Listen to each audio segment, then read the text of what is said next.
Hello and welcome back. It's been a long time, and as usual, you have me, Gabriel, and Anusha. Today, we're going to be talking about fake news. Yeah, so fake news is something we come across almost every day, and sometimes without even knowing it, right? And fake news is like exactly what it sounds like. It's news but isn't real. But I doubt there are people who don't know that. Yeah. Everyone knows that, right? Yeah. So, why exactly do people spread fake news? Well, there can be a lot of reasons for it. So firstly, they could want views, ad revenue, or media attention. I mean, a little like the thing with Lil Tay. Lil Tay? I don't think that was fake news, but like people make up stuff, act stuff to get attention. Yeah. So that's not exactly fake news, but that's like an example. But people can be fake online to get attention. What they're sharing, what they're doing doesn't have to be real. So they can be famous and money and stuff, yeah. No, nowadays I feel like the term fake news just applies to anything you think isn't real. Yeah. Oh, like some followers of some politicians, right?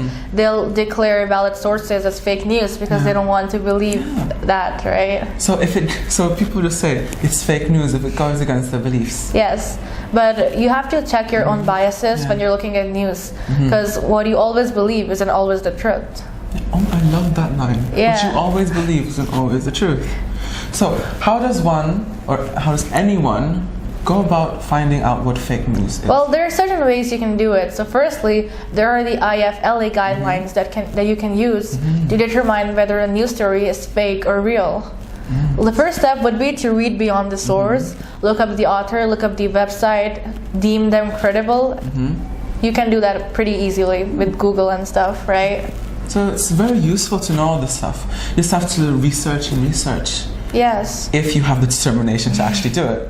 Because a lot of people these days just don't care enough. I think I'm guilty of that too. Like, if I see something that I like, I wouldn't read the whole thing. I'll just share the headline. Yeah, I do that. Because we relate to these topics. Yes.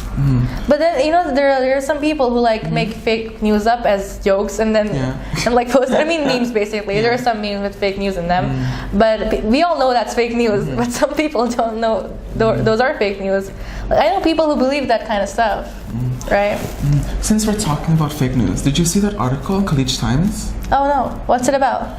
It said that in Dubai, if you're caught spreading fake news, you get fined. Oh, I think that's a pretty good law because you shouldn't be spreading misinformation that could be harmful, right?